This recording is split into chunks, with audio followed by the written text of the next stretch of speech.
Yeah. Corey, you can't press him.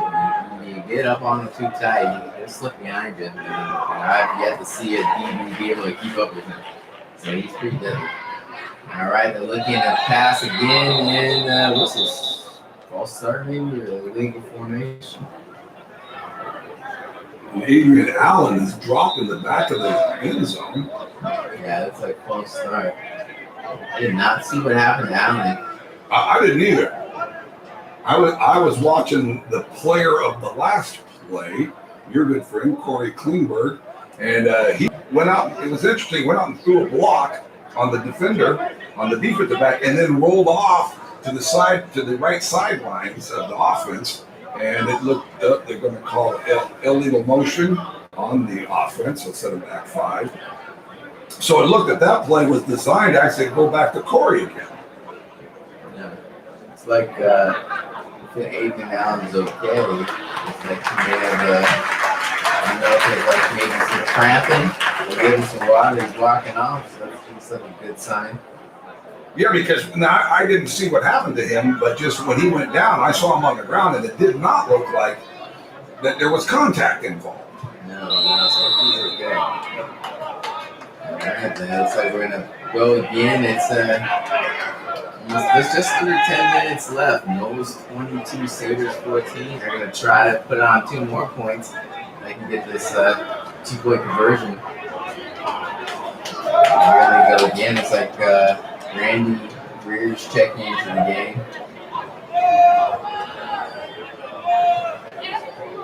Spread formation, 2 wide receivers each side. Gavin moves around, throws it up, and ooh, what a pick. That looked painful the way he came down, but number 24 for the Seminoles picked the ball off, and that ends their chances of getting those 2 points. That's number 24. That's Donovan. And that's Donovan Tui'aana. Donovan Tui'aana. That's the big play down there. And as you said, he went down pretty hard. That is one of the negatives of playing on this artificial turf, or field turf as they call it now. Is that when you go down like that, laid out, he got the ball, but he went down and he hit hard. Luckily, he was able to get up, and it appears that there's not going to be any negative consequence of that hard contact. Trying to break up 2-point conversion. Yeah, so right now, I mean, still about almost 10 minutes, just under 10 minutes left to go in the second quarter before halftime, and it's an 8-point ball game. The Sabers are still trailing the Seminoles in a 22-14. Seminoles with the lead, and they looked good. I mean, both teams actually have looked pretty good. Outside of some turnovers that hurt them, I think it's been a pretty hard-fought game on both sides. Both offenses have been pretty explosive. Anytime, especially you get to halftime, and you got this many points on the board. Right, yeah. It's going to be a shootout.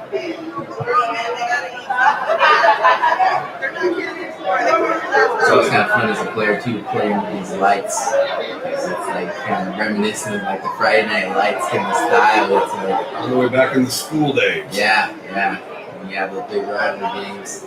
Plus, with the weather, it certainly is a good deal that we're playing tonight instead of this afternoon. That's a big kick. It's a live ball. Like David Sousa. Oh, he's getting his feet.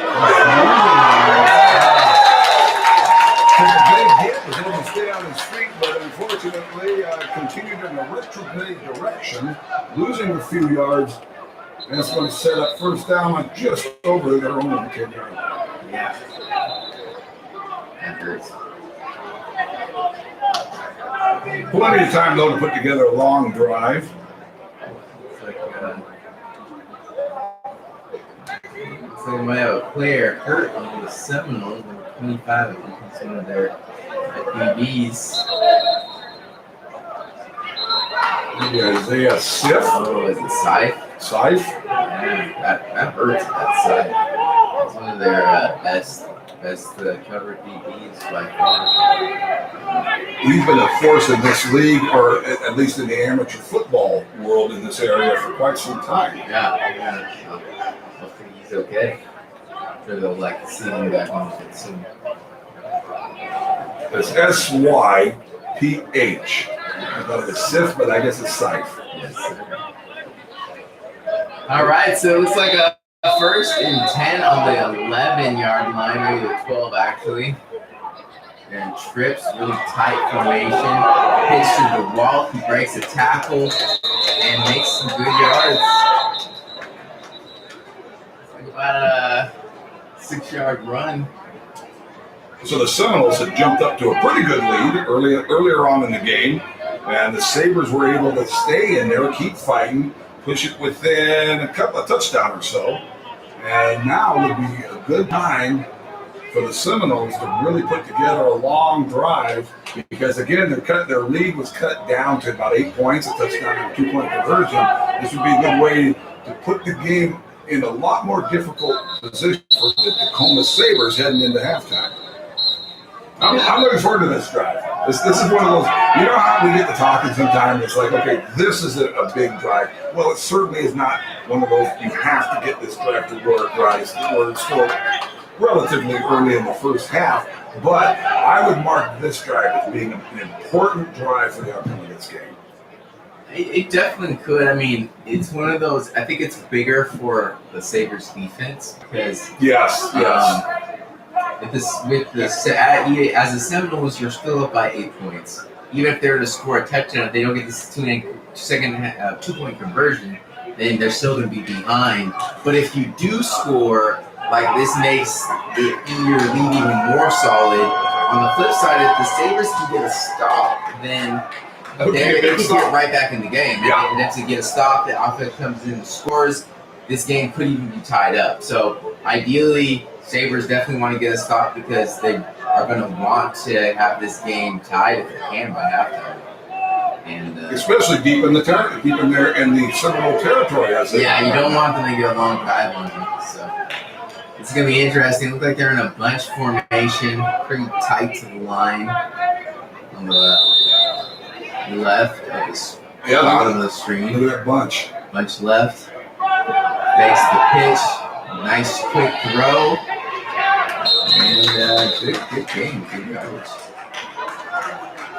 David Suso catches the ball, then we get downfield, we get a first down. And once again, we've been commenting on the coaching decisions and the play calling. That was planned that way the entire way. The quarterback was focused on him, and he's able to complete it, get it downfield, and it's first down. It gets him out of the shadow of their own goal line. I mean, it's dark, so it's a shadow, but you know what I mean.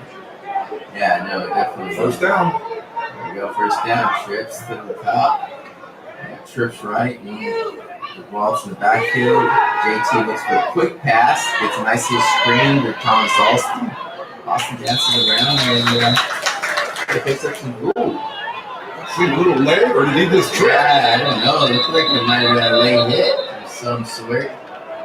Looks like he took a shot. Not sure who fine.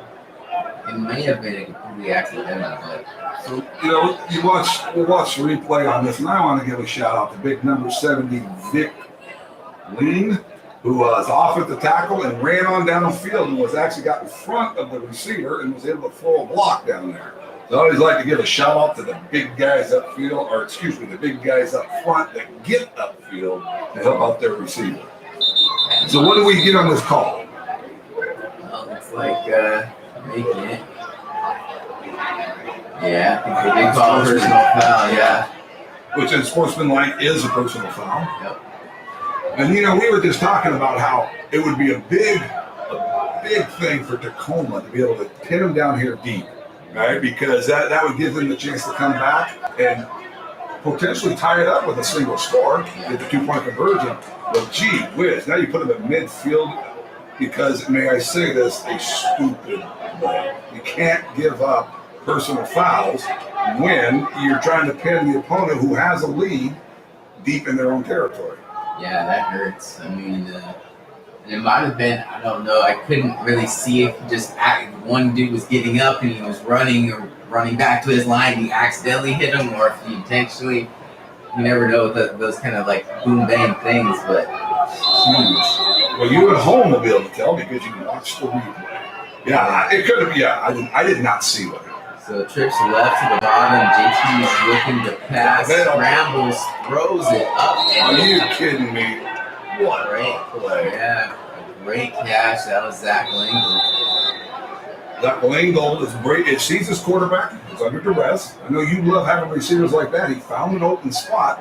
Kind of got two receivers in the same area. In fact, I did not see Lingle. I saw the receiver up in front of him. I thought, wow, it was overthrown, but that is just the case. Where as a quarterback, you love to have a receiver. He was under pressure. The quarterback had to roll out. And Lingle got open on the sideline. Boom, moved the sticks. Yeah, so looking at 1st and 10. Looks like the ball's on the 37 or so. Just under, to the right. Just under 8 minutes to go. What a change in 1 minute of the game. He's looking downfield, throws it quick.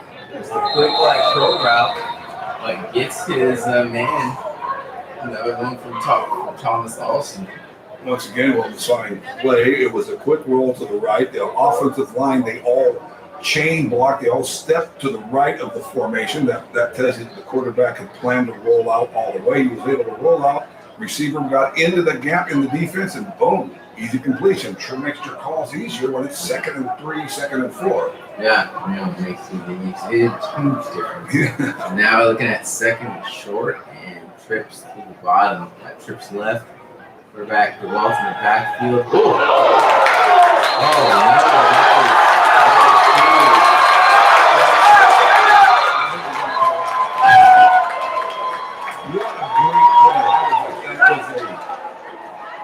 That's a sack 6.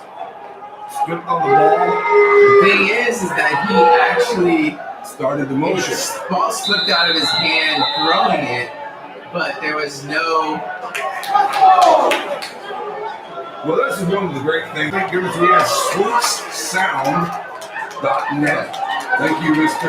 Swoops. Amos Swoops, swoopssound.net, because you are home moving when we replay that play and see. So what we're discussing here with the quarterback, Bryce Williams, is when the quarterback steps forward and begins the forward motion, that's considered a pass. So if he's hit then, it's an incomplete pass.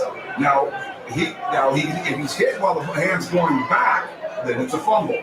And your point was if it just fell out of his hands, and that's what you seem to suggest was that he went back, he just dropped the ball. Is that what you thought happened? It looked like it just slipped out of his hands, but that's problematic because if that is the case, then they needed to give him that touchdown. Like that's problematic because referees. That's what you don't want them to blow the whistle type of a thing.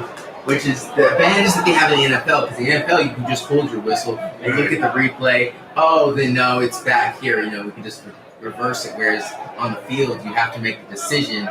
And if one referee blows the whistle and the other one says, "No, it was a fumble." Doesn't matter. Now you got cheated out of a touchdown. You got to. That hurts. Once the whistle blows, the play's over. Yeah. So here you go, running the ball, and good run. That was definitely nice. That was Ty Bowie. We haven't had a chance to see much of him. So what happened there on the last play was they considered it a fumble. It was picked up, running for a touchdown by the Sabers. However, one of the officials blew the whistle, and that made the play dead at that point.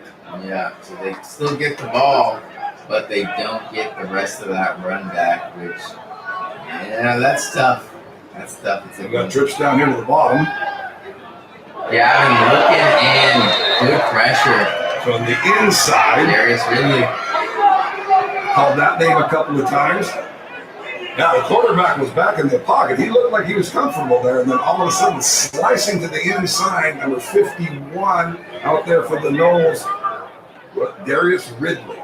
Yeah, no, he is a monster. Like he's a handful to deal with, and him and E-Man are probably like their two most dangerous threats as far as getting the two out. And who is E-Man? Number 52. So here we go. Looks like we got trips to the right. Gavin drops back the pass. He's looking. Nice quick throw to Corey. And he's able to get the yard. Gets the first down. Your man Corey getting blocked downfield by the wide receiver. He ran right into where the wide receiver was throwing the block. I can't quite read that number. That was Peanut Harris again. Peanut Harris. I don't even have to read that number. That was a good block down there. Tell you what, watch the replay on this. Those of you that are interested in learning pass rush. And the left defensive end that we just called this meeting earlier, just to play before, made a great swim move, and the quarterback stayed in there. The defensive end was bearing down on the quarterback, stayed in there and made that pass. Another handoff to Randy Greer. Greer keeps his feet turning. It would have been a loss, and I think he at least got it back to maybe even got 1 yard gain. Well, I'll tell you what, very shortly after Randy Greer got the ball, the running back, very shortly after, he was surrounded by white. A whole lot of Seminoles were in the backfield accompanying the Tacoma running back. That was not a well-played play. I think we sent a blitz, so here we go again. Gavin's dropping back the pass, lets it go. And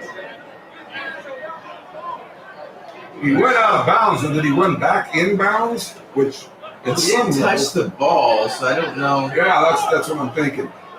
And I was thinking it might be sideline interference, except it's the Tacoma sideline. So unless the corner maybe pushed him out of bounds because he's too far downfield, that kind of contact would be illegal contact, maybe even pass interference. So this would be kind of interesting. Okay, so it is against the defense from the pass interference. So that's what happened. He pushed him out of bounds. Yeah. The ball was in the air. So the ball was in the air, and the receiver was pushed out of bounds by the defense. Yeah. In some ways, sometimes that can be a smart play because really it's not a spot foul. At this level, it's only a 15-yard penalty. It's better to take a 15-yard penalty than to let them score. Ideally, you don't want that PI because that's still a lot of yards for the game. That's an interesting point too, Bryce. Is that in this league they use different rules. They use some college rules. They use some professional rules. Bryce was referring to the spot foul, and that's the that's the pros, and that's where they mark the ball from the spot of the foul. In colleges, that would just be from the original or the preceding spot. Yes, it's just 15 yards. And just 15 yards there. And we do, in this league, there's an amalgam, as I say, of rules. We do some college rules and some pro rules. College rule that I like is 1 foot in bounds on the sidelines for the passing. Let me try that again. A pass completion is if the receiver has 1 foot in bounds. The rule I like too is from the pros, if you slip and you're the ball carrier and no one hits you, no one touches you while you're down, get back up and run. Yeah, no, I definitely like the being able to get back up and run. I always hate the down by the ground kind of rule. I've always kind of been in between when it comes to the 2 feet versus 1. I think, especially in college football, it almost doesn't make sense because then you have people come to the pros and so often college wide receivers going to the pros will still do 1 foot and it's that's not a touchdown. You also want them to be trained at a college level to get those 2 feet in. All right, we're back rolling. Trips to the left.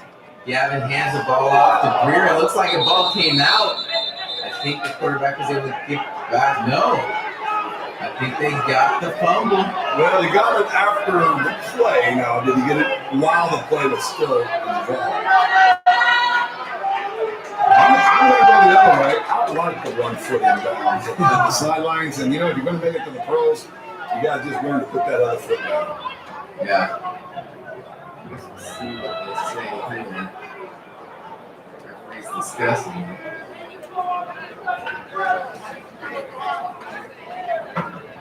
Did he touch his head, which would be like an ineligible receiver downfield? Did you see that call? No, I think they ruled him as down. Okay.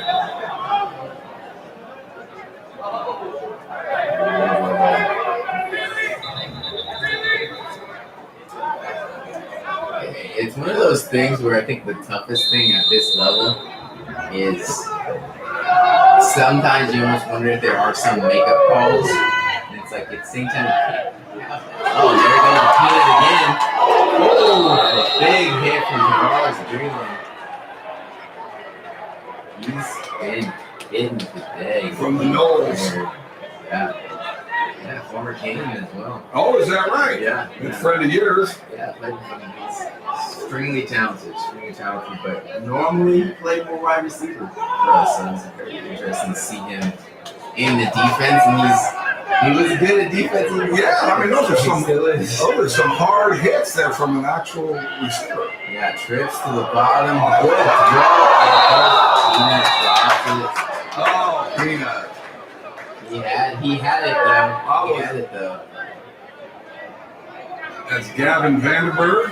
Yeah, good throw from Gavin. And it was too, because watch this replay. He throws it off his back foot, and I was worried for an instant. Not that I take any team's side in this game. I think they're both excellent teams, well coached. But he threw it off his back foot, and I was thinking, oh, that could be hitting in the air. Might not have enough power behind it, but boy, he really delivered that ball right into Peanut's hands. Yeah. So it was there. It was just one of those things where I think being with the lights and the darkness and the ball kind of looks a little bit different. Plus, he was wearing, and that's one of the things like wide receivers often don't get, but like a lot of wide receivers, because it looks cool, will wear the face visors. Like if you're a defensive player, you don't need to catch the ball, so that's fine. Whatever. Or if even your quarterback, like now they can't read your eyes, whatever, that's fine. But what ends up happening a lot of times with a wide receiver is because there's a visor, basically a sheet of plastic in front of your face. Not only if they're tinted, when it gets dark like this, it's like driving around in a car with tinted windows. Like the reason why your front window isn't tinted is because you wouldn't be able to see people. So like you're dropping your own visibility. But also because it's a plastic visor over your face, it also gets different glares and reflections from light. So when light hits it, sometimes you can see your own reflection of your face or different odd reflections that will bounce into that visual. So sometimes when you're tracking the ball, you could just turn your head and for a split second, if you're seeing something that reflects off the visor, it completely messes up your field of view. So it's almost like you're adding an additional defender unnecessarily to yourself by wearing those. So I'm not a huge fan of it. I know that I've had that issue because I remember when they first got really popular, I was like, oh yeah, I'm really getting myself one. Wore it for like a game or two, had those little reflection issues, and I was like, nope, I can't do it. It looks cool though. But it's amazing how much of this game that linemen such as myself never really had to worry about. That's a good point. Well taken. There we go. I formation. Oh, they almost jumped outside. Oh man. What was going on there was the left defensive end for the Seminoles jumped off, and then if they snapped the ball at that point, it would have been a penalty. Yeah. The Seminole player went back on sides. The officials did not call the penalty on that because the defense can come across the line. Now, that was right there to the point it's called unabated, and that's where a defensive end, especially the defensive end, it's any defensive player, comes across the line and has a free shot at the quarterback. You're going to blow the flag. Let's start that concept again. You're going to blow the whistle and throw the flag because you want to protect the quarterback. And this just in this a few years ago in this league, we had a quarterback put out of the game because a guy jumped offside, the defensive end. They didn't stop the play. Went on and nailed the quarterback and put him out of the game. So that's was real tight right there. In that case, the officials made the decision not to stop the play, let the defender get back on side, and then the offense had to call a timeout. What do you think that was about? Well, because they probably were never playing at snapping the ball. They were just trying to draw them off sides. The problem was that the someone on the offensive line at that point has to move. Like, once they jump off sides, move. Because once you move, now they've drawn you off sides. That is a penalty. If you don't move and the ball isn't snapped, the defender does have the ability to jump back as long as they didn't touch you or keep going unabated, like you said. And that's what happened. So now 4th down. Out of trips, looking for Peanut, and good defense. Number 24 knocks the ball down. That should be a turnover on downs. And your explanation there was excellent and spot on. But we were a little bit earlier in this game, right, where the offensive guy hit the defenders he came across, and they called it off on the offensive guy. So, I mean, that was not the correct call, but your point is well taken. And so the question there, he jumps across. You have the defensive player off to the left side in this particular play, the left side of the defense, right of the offense. He comes across. Lots of times, I'm going to center, you snap the ball. The problem is it's fourth down, and now what are you going to do if it turns out the guy wasn't offside? Yeah, or he gets back onside. Before the ball snapped, yeah. So there's a conundrum there. It's fourth down, if you snap the ball and don't get the call, you turn the ball over on downs. Instead, they let the defender get back over and then lose the ball on downs. Yeah, so now turnover on downs. It's the Seminoles back to pass. Good throw. Quick strike to Austin, and it's about the 41-yard line. That was a pre-snap read, or it was called in the huddle, but the quarterback, as soon as the ball hit his hands, he knew where he was going. He looked up there to his right, saw the receiver was going to be open, and just fired the ball. Yeah, so now second down and about 1 yard. Trips to the left. Go for the end zone. He's throwing it. Oh, the wide receiver just lost the ball. No, he was still in his break when the ball was coming at him. The wide receiver was not aware. I mean, yes, he lost the ball, yes. Yeah. But the wide receiver was not aware that the ball was on its way. And I mean, a lot of times you're taught as a quarterback to throw to a spot and kind of go with timing. So you don't actually have to necessarily expect your wide receivers to see as long as they're in the right spot. But the problem is, once again, we have lights. So it would be easier for me to figure out what the ball is if it wasn't so dark. But this adds an extra level. And looks like there is a start, or are we talking about offside? Did the defense give the offense a free first down? Oh, that would hurt. I feel like the defense did come across first. But we'll see what they call. Well, the ball has been marched up the field, so that means it's a first down because of offsides on the defense. And the difference between that one and the last one was when he came across in the middle, he touched him. And, that's really ref's discretion. But once you touch, it's automatic. It's automatic. Nobody moves. Yeah. That's a good point. If the defender jumps off sides and touches it off with the guy, it's automatic offsides. Now motioning into a trips look, quarterback booting out, looking downfield, trying to get a little tricky. It would almost worked. It was you tried to no look toss it, and the no look actually had the defender biting, but the way he tossed it, it was not really catchable. So far, it's been interesting. Him and Joey Pearson not really connected. And the quarterback there, he rolled right off the bat, and he was able to get outside of contain. So the right defensive end for the Seminoles, for Tacoma, was caught inside. The quarterback was able to roll outside, and we'll see how that plays out in the future. Sending blitz. He's rolling out. Quarterback's looking down. How about you sailed on? That's one moving guy, though. I tell you what, he's out there, he's rolling around, and not necessarily on that play, but he shows remarkable accuracy to be able to be rolling like that and then nail his receivers downfield. Yeah. I mean, it has been interesting, though. Last couple plays, he's kind of struggled a little bit with his accuracy. If I'm the Sabres, I probably want him to continue to roll and not stay in the pocket, because that seems like when he's in the pocket, and get a chance to set his feet, he's been pretty deadly. And the right defensive end for the Sabres has been making some big plays. Unfortunately, we don't have a number 94 on our roster. We do have a number 95, Alex Lopez, but I've been wanting to point out number 94 there, where it's good contained rush, gets upfield, and the end on the right side of the Tacoma defense got caught inside and the quarterback rolled out. Well, the last few rushes, he's been getting upside in a great contained rush. Yeah. So that's the right defensive end, number 94. Unfortunately, I don't have him on our roster. The quarterback drops back the pass. I believe there might have been a roughing the passer on that last one because they moved the ball way up. But So talking about number 94, wish we could call him out because he got upfield. The quarterback went down up inside of the contained defensive mate of number 94. From the inside, got onto the quarterback. Quarterback shook him off. 94 came back off of his contained rush, came down, was able to tie up the quarterback, and then another brown shirted Seminole, Saber, was able to get in there and sack the quarterback. It's a big loss, too. Yeah, so now we got the 2-minute warning. 2 minutes left in the half. It's been a pretty competitive game so far. Exciting. Seminoles still lead 22, Sabers 14.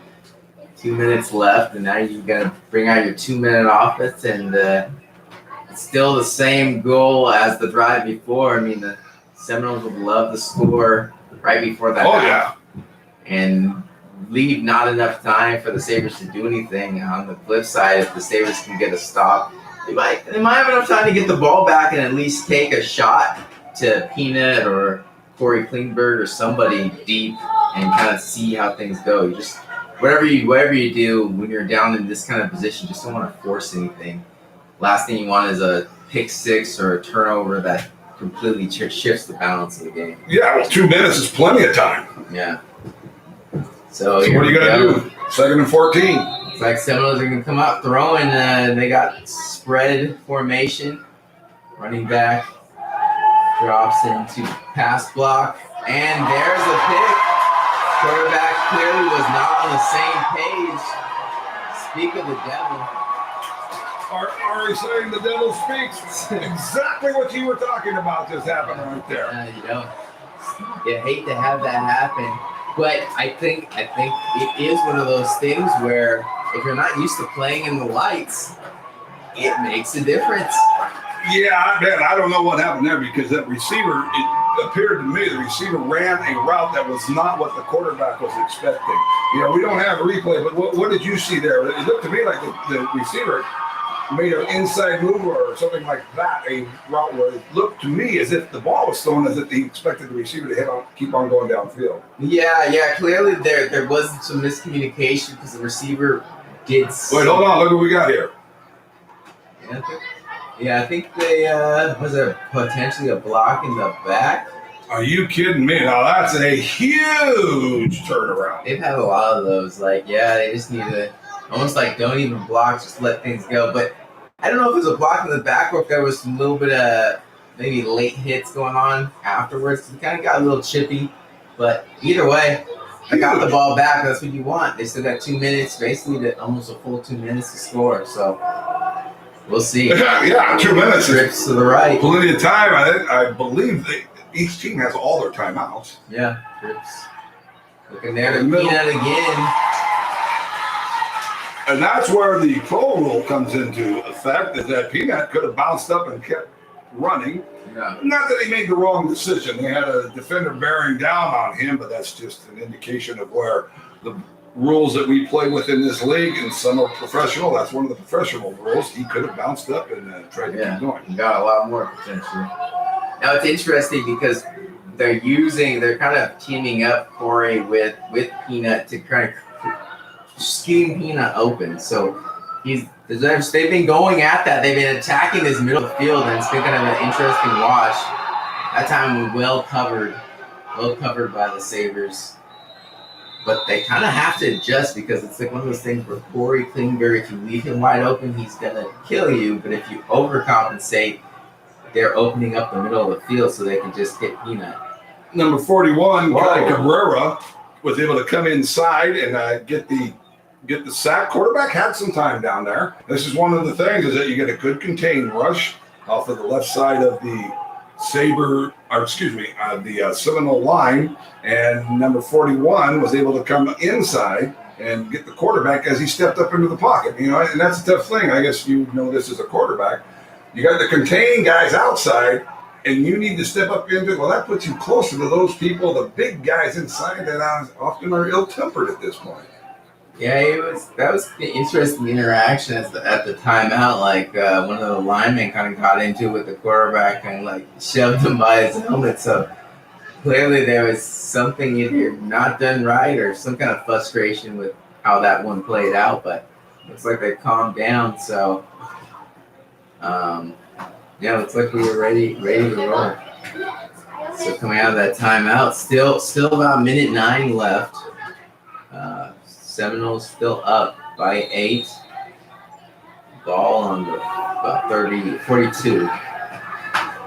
You're looking downfield, another big catch. Peanut drags his feet, and not only do they get to stop the clock and only take about 7 seconds off, but also move the ball to the 45. Yeah, that was good. And the number 5, the receiver, Adrian Allen, he cut off underneath. Peanut ran a little bit deeper and was able to split the defenders out and was able to catch that ball and make it into a very manageable 3rd down. Yeah, 3rd and 4. Trips to the bottom. To the short side of the field. Yeah. Quarterback gets the ball, looks down, and that was a pick. That was a pick. That was another one of those over the middle throws where you just let it sail. Yeah. And his guy was there. It's just, that was just really overthrown. He got away with one. Yeah, he did too, right? With 57 seconds to go. It's going to be a big one because it's going to be 4th and 4. That was a big missed opportunity right there. Yeah. That's one of those things where that's what they're calling the Seminoles got to be patient because they got to make sure they don't jump off sides. A quick snap it, quick strike to Klingberg, and he gets to out of bounds. That was good. That was smart on their part. So I moves the ball to about the 36. See the nice little move Corey made inside, right? Made a move inside, trying to get the defense, and that way he was able to get back out and stop the clock. Yeah. And they still have 3 out. They still have their three timeouts. They got plenty of time here.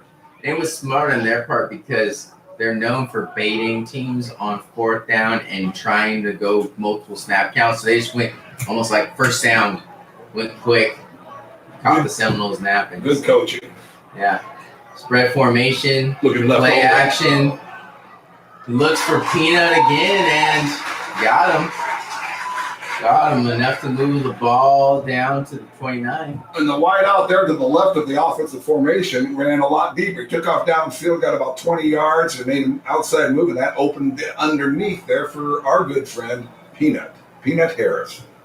Yeah, so another chance to move the ball. Just over 45 seconds here. 2nd and 4. What do? You got plenty of timeouts. You're getting into scoring position. They can probably afford to do a run if they want, but they're probably going to go past. Looks like trips. He's going He's got a guy. to Klingberg. Good guy.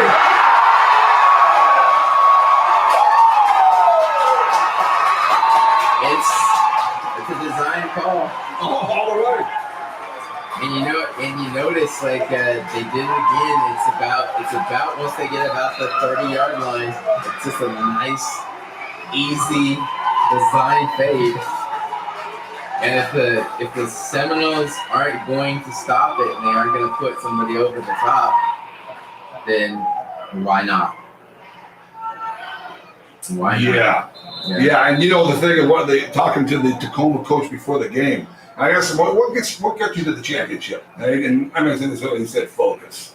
Mm-hmm. He said focus, and that right there, that ball was there, and he was just focusing it all the way into his hands. Yeah.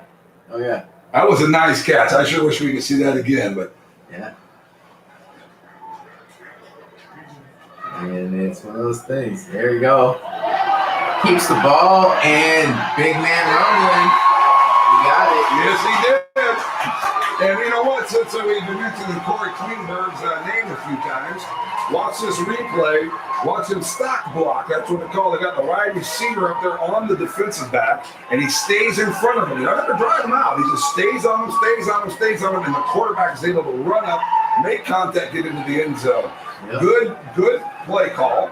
Good design. Nice run with the quarterback, but give your friend Corey, number 11, a lot of credit for making the block that had to be made for that 2-point conversion. Yeah, that's enough. That's huge. 2-point conversion. That's huge to ties the game up. Wow. It's definitely huge. I think perhaps the upside to how this played out was that it evens out the fact that the Sabres got a touchdown stolen from them earlier. So now you kind of can say, okay, well, nothing came of the other drives back and forth. Now the game's evened back out. It's kind of like evened itself back out to how it should have been. So going into halftime, at the very least, it's a tie game. It probably should have been at least that with that called back fumble. So it's going to be a good second half. I mean, basically. Well, here we are, right? Yeah, basically it's going to be 0-0. That's right. I mean, unless I was going to throw that out yeah. there. We got 39 seconds to go. There's still time. Yep. And JT loves to sling it, and he's got the receivers to throw it deep. So and JT would be the quarterback for the Seminoles. So Jacob Tahase, JT.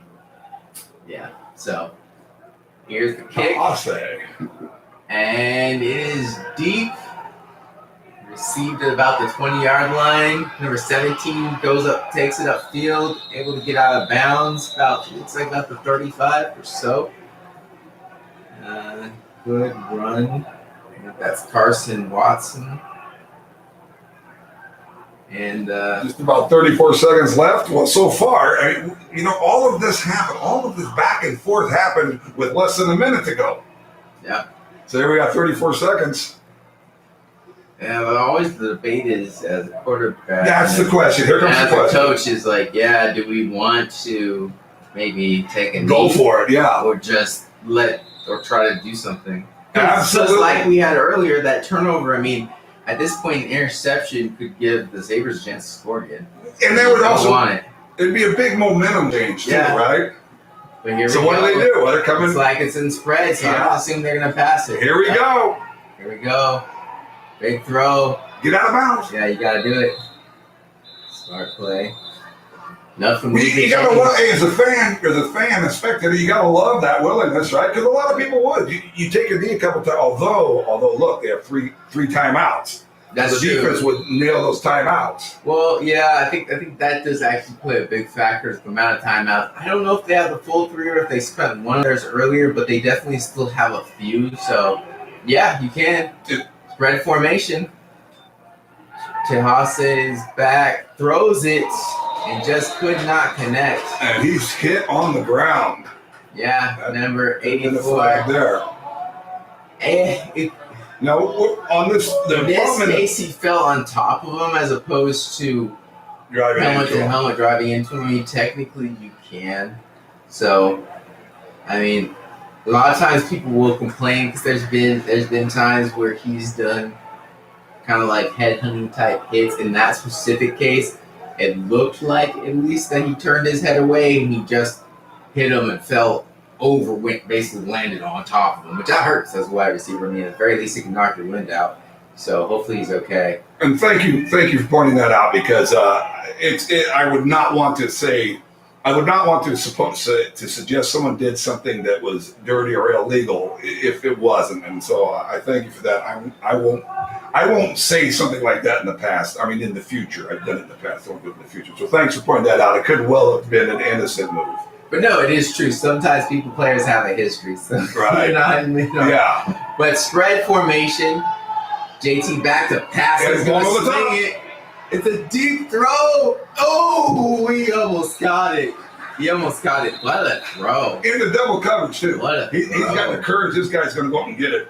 Now, one of the points is that the scoreboard shows 3 timeouts. However, in the past, when we've done games here, the timeouts didn't work. Yeah. So that's why Bryce pointed out correctly that they may not have 3 timeouts because you can't necessarily always work the timeout lever here at the keyboard. Yeah. That's exactly what these are called, the timeout lever on the keyboard. That's what controls the timeout display on the scoreboard. Yeah, so we got spread. We just saw JT throw it about a 60-yard pass, so we know he can throw it up there. See where he looks. He's going to just throw that away. He had a receiver over in that area, right on the sidelines. Quarterback in that case, there was 4-man rush. Quarterback had the protection, was actually stepped up into the pocket, and unloaded the ball out there to the far sideline. Yeah, so now it's 4th down. At this point, it's probably realistically a Hail Mary. And why not? You know, 5 seconds. Put the ball up in the air for 5 seconds, and then the play's going to be over. Well, he just showed that he can throw 60 yards, so he could, from where they're at, he could throw into the touchdown. It might get picked, but as long as you don't allow the guy to run it turn all the way back, you're fine. So should be interesting. Big play. Oh, almost a wild snap. Oh, he goes down. Hold it. He goes down. As soon as he goes down, they're supposed to kill the clock, right? Because it's a change of downs, but they allowed the time to run out. Yeah, I think it was close enough. One of those things where I'm not sure which happened first. But to be fair, that was actually probably a smart decision on his part because you don't want to fumble the ball. A sack won't change anything, and it's better than trying to force something throwing interceptions. So absolutely. Time's out. Absolutely. Go down. Yeah, good play. The only possible alternative to that would be to throw it way up in the air out of bounds so that the time would run out. But no, that's a good play. Yeah. But at that point, I don't think he was getting any kind of throw off. If he tried to throw, he would have probably fumbled the ball because they were coming. They were coming after. They were right there. So yeah. So I think he made the right decision. I mean, sure. It was worth at least trying to move the ball downfield just to see. I mean, they have the weapons. Their deep game has worked a lot this season, and a lot this game. So it's like, why not see what happened? But yeah. Are you kidding me? And especially, because we talked about this earlier. Deep game is working, and it's working after big turnovers. It's working after they've had some problems, things that you can see where, well, as you mentioned, they're going to be ready to come back the next play and go after them. Yeah. And so the deep game, they're going deep. They're going deep over the top. They're having people open. This has been some exciting football here. Yeah, who would have guessed that, for the championship game, it would end up being 22-22 at halftime, tie game, basically a 0-0 game. And requiring one half left to play. Requiring 2-point conversions, too, to get there. And at one point, it was 22-8 or something along those lines. Yeah. And of course, you can replay it and find out how much I was off on that. But there was a concern, could be a concern, that if the Noles were able to score another touchdown, a couple of touchdowns, all of a sudden it changes the whole character of the game because you're in a case where the Sabres are really going to have to just be airing it out, going downfield. But now, as you so succinctly and correctly stated, it's as if it's a 0-0 game. We're starting over. It's a half game for the championship. Yeah. And this is kind of like, it's a crazy feeling when you're in that kind of situation because it's like, it could make people play a little bit tighter. It would be fascinating to see how players react coming out of the half. I mean, for the most part, what we expected to see has been what we've seen. I would say the surprise here has definitely been Peanut Harris. Not as much that he necessarily didn't have the ability, but realistically, if you look at their previous games, they just haven't used them. Not in the way that they have this game and not to the same effect. So smart on the coaches to kind of find a way of giving Gavin another target because with Brian Gardner down, that's a huge hole in their offensive attack. I mean, I think even in his games that he played, I think he had something like 11 touchdowns on the season before he went out, and he missed the final game of the first game of the playoffs. I think he played most, or at least part of the final game of the regular season. So it's like, to have him out, it's like, well, now you got to figure out how to replace that level of production. And I mean, Peanut Harris has been kind of like the catalyst for really what the Sabres have been able to do on offense and kind of keeping them in the game. Because I've seen him in the past. He's a good player, right? And they've used him before. It's not like he wasn't getting to play, but especially putting him down in the slot. He's made a bunch of big plays out of the slot position, coming across on some of those laser screens, coming up the field, getting downfield, and being able to pick up important yards. So that's a good point. Yeah, I've never seen him used to this extent. I've often been impressed. Part of it is he's a small guy, and he gets in there, and there's some big guys out at this level. and he's getting in there and sticking it in there. So I've always been impressed by his ability, but they're really utilizing him in a whole new way, to a whole new level, I should say. Yeah, and he's taking some shots too and still bounced up and kept doing his thing. So that's been impressive too to see. It's one of those things where it kind of, his game has complemented Corey Klingberg really well as well, because they're both being generally on the same side. So the threat of Corey has pulled the safeties out of the way and allowed kind of Peanut to kind of get into those little soft spots in the zones and the soft spots underneath. And then on the flip side, when Peanut started kind of taking off, it kind of opens up the temptation to leave Corey on a one-on-one matchup. I've seen a lot of his film. I've seen a lot of his play. I've had the chance to practice and throw with him and everything else in the past, and it's like I've yet to see a DB that can consistently keep up with him. Like, a lot of people look at him and they're like, no, he won't be that fast. He does not appear to be a No, he doesn't look to be that fast. He wears knee pads, which wide receivers are like, oh yeah, no, knee pads slow me down. This really small thing that weighs almost nothing is definitely gonna take away all your speed, way more than putting pads on in a helmet. But he wears knee pads and everything. Like, you look at him like, no, he's not fast. He can't do anything. There's no way this guy's gonna burn me.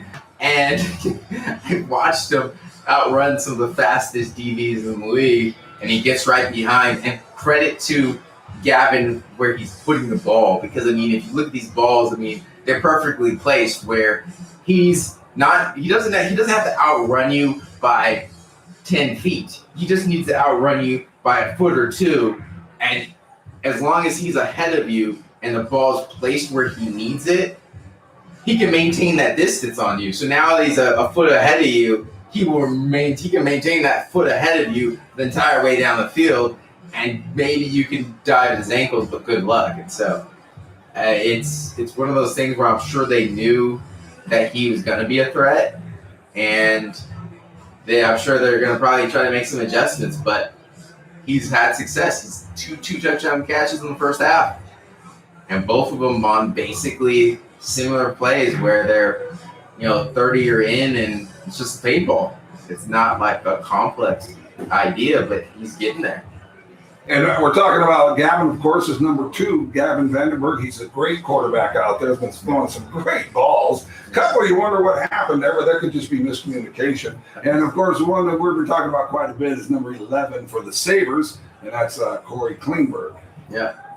Yeah, no, it's been a big day for both of them. And then, interestingly enough, though, it hasn't been like completely devoid of defense when you're talking about defensive battle. Like, the scoreboard, there's a lot of scores on as far as a first half. Yeah, but a lot of these scores have came on explosive plays, like single big plays, like at the same time, or even defensive plays. Like 3rd and 20, it's 3rd and 20, and boom.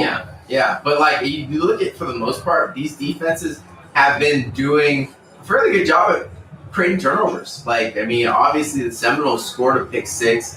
The Sabers would have had a fumble return for a touchdown. It's been a lot of turnovers created by both sides.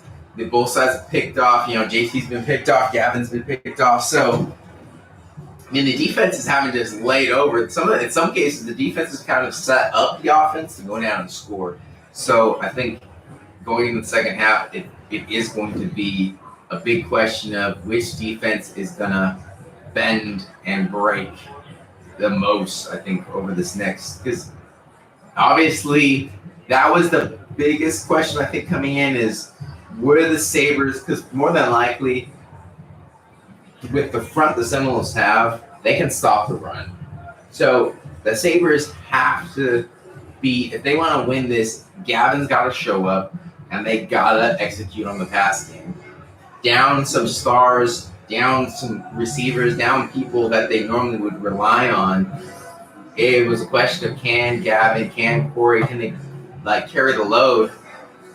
And with Peanut really showing up and doing his thing, he's taken a lot of that load off of the offense, allowed the pass game to kind of really get into its rhythm and allow them to make some big scores. So it's interesting. Yeah, it's been very interesting, and I completely agree with you on that. But I tell you what, I also have some faith in the Sabres' ability to run the ball.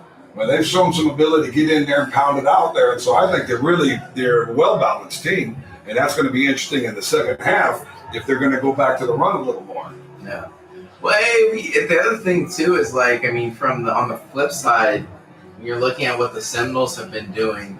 They definitely made some big plays. Some big Breland's flying around and just hitting people. I mean, from the safety position, even when the catch and stuff, like he's punished Peanut a few times, and they've been running around punishing. He's been doing some big hits. The D line has got in a few times on Gavin and got some good sacks. So it's one of those things where it's not like the Seminoles are out of this game by any stretch of the imagination either. It's a new game. Yeah, it's a completely new game. It will be fascinating, though, to see how Isaiah Seif does, because he's one of their stars for sure. And in the past, he's been the performer at times. Yeah, he's usually the guy that you want to put on a team's number one wide receiver, and you can leave him kind of like on an island a lot of times. And so, like, with him kind of coming down a little injured earlier in the second quarter, it would be kind of interesting to see how he does. Is he good to go? Can he come back in the second half? Is he up to his same level and quality as far as his play? Or do you replace him with somebody else, and is that guy going to be able to make the plays? Or do you adjust, maybe give more safety help? And then if you do, especially with Klingberg, how does that, translate as far as making sure that Peanut doesn't do anything, because he's made himself a threat. So it's going to be really fun to see like what kind of adjustments are going to make. Yeah, and it's going to it could go one or two ways. I imagine for the second half. Either it's going to be one of those barn burners where we're going to probably have a shootout on our hands, or that's my goal. There. Which would be a fun game. Yeah. But I always like a little defense too. But like the flip side is, you have both defenses, because you have very smart defensive coaches. Both defenses buckle down, and this could be a tight game where not much does happen as far as scores.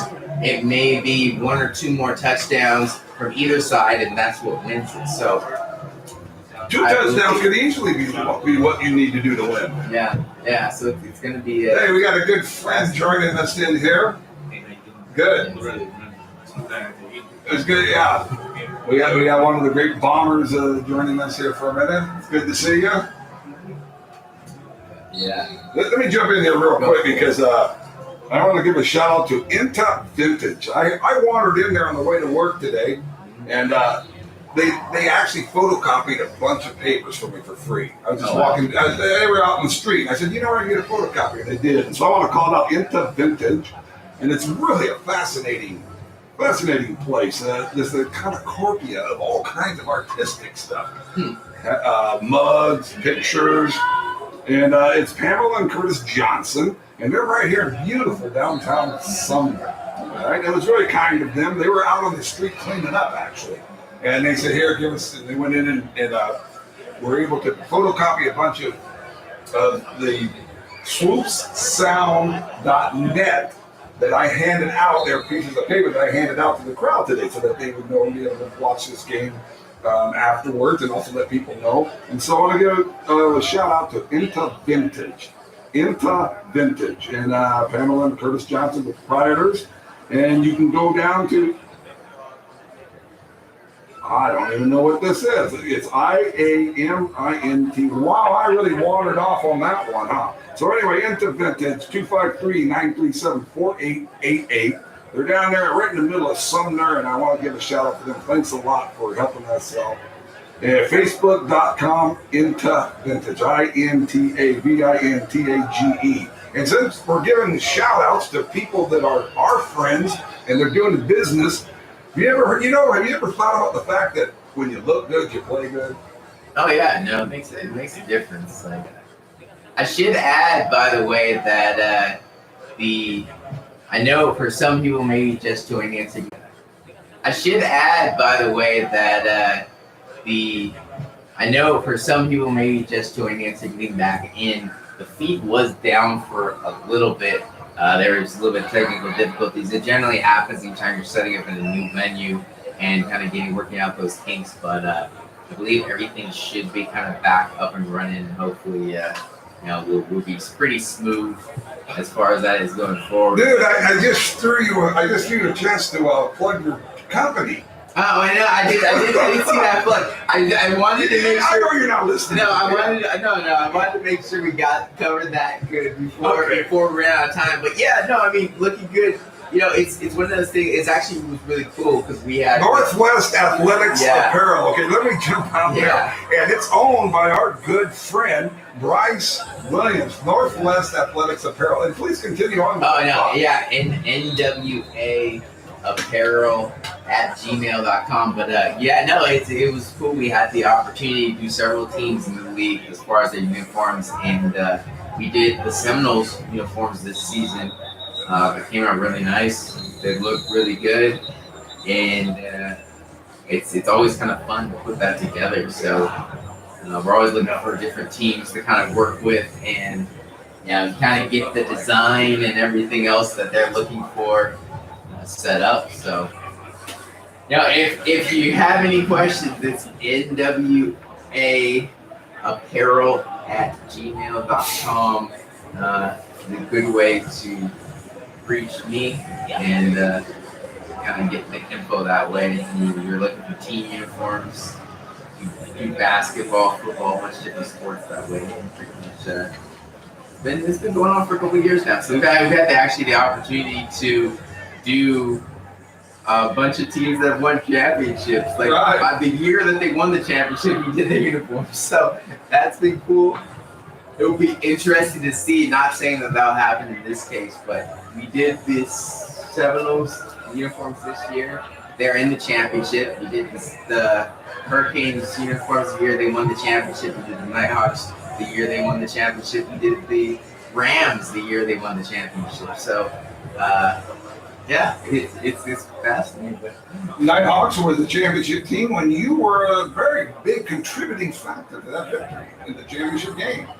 No. The only thing I did was help with uniforms, but that was all the owner. No, actually, the Nighthawks, they had a really, really solid squad.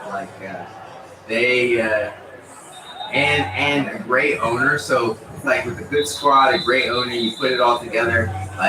They came with a very professional product, and I think that really helped them kind of get the momentum, do what they wanted to do, and they came out with a mission. They won their championship. They actually won. They were in a different league than us, but they won the same year that we won our championship in our league as the Northwest Hurricanes. So, it's kind of interesting not being in championship this year. We were able to do 2 straight, almost made it 3, almost got a 3-peat, but didn't quite get there. So you guys won two in a row. So we actually won our first year. Then we had that shortened season because of COVID and ended up playing actually the Seminoles in the championship. We lost that game. Close game, came down right to the end. And then now it's this year, first year kind of post-COVID, not fully, but at least the main lockdown. So getting a little bit of action. Now we're back to it. And the kickoff is off. Ball does not stop. 38 gets it, tosses it to number 17. He kind of turns upfield, gets a few extra yards, stays on his feet. There's some hitting going on out there. Helmets are flying. Yeah. And looks like he got a good return. That was Carson Watson, I believe. Well, it's spelled here with an S. Watson, but I'm pretty sure they typoed that. But yeah, I could be wrong. But. So number 17 had a nice run there. His first name is Carson, and he's either Watson or Watson. Yeah. But yeah, no, big play from him. Big way to start off. Look at her. Yeah, you need special teams in a game like this. So first down on the 50-yard line, 1st and 10, trips formation to the right. 84 is coming in motion. Oh, Bobble snap. And that hurts. That's a loss of down right there, and like a sack, just like the issues with the snap itself. 2nd and 15. Now, however, you got it on the 50-yard line, so that great return, hard run too by Watson. Nice play. He was able to take some of the sting off of that bad play right there. So it's going to be 2nd and 15. Yeah. Yeah. So here we go. 2nd and 15. Trips to the right. It's like they got a little crackback block. And big run. Huge run. And that's DeWalt. Because we don't have a 31 on the Seminole roster. Yeah. You know him? I'm pretty sure that's who is Marshad DeWalt. I mean, it's almost guaranteed when you see him. Like he's just out there like a bowling ball. I mean, he is built like a tank. So anytime you give him a ball and let him rumble, he's gonna get big yards. Could be wrong, but I'm pretty sure that looked better. Well, his coach picked him as one of the star players. That Marshad DeWalt. And we haven't seen a lot of them. So there we go. They motion into spread. It's like DeWalt gets the ball. He's rumbling. Upfield, big run, and it looks like that's enough for a first. That is. Yeah. Yeah, that's got to be him because his coach, who's Richard Warren, Coach Warren, specifically pointed out how DeWalt was an important player for them this year, and he actually mentioned him as one of the reasons they made it to the championship. That play before, not this last one, but the play before that, he pretty much ran a straight line, but at an angle. He saw that gap in the defense, and he just hit it. Big guy, but he had that good explosion on the play before where he got big yards, seeing where he had to go and getting there. Yeah, so trips to the top, quick pass, just a screen to Thomas Alston, and good game. That's that old laser screen again. Once the defense starts playing off, what you do, you put trips on the side. You send the inside receiver, usually the inside receiver and outside receiver downfield to throw a block. You try to block the person, the defensive back that is covering the slot or the second receiver who's going to get the ball. He steps back, two of his receiving mates go down, hit the people in front of him, and you rely on the ball carrier, the receiver who's now carrying the ball to beat the unblocked defensive back. Oh, yeah. Now, this is interesting. Looks like David Susu's isolated on the bottom. I wonder if they're going to end up going back to that. This time, they gave the ball off to DeWalt. And the Seminoles defense covered it well, but that is an interesting matchup that they got. I wouldn't be surprised if they go there. They might be setting it up.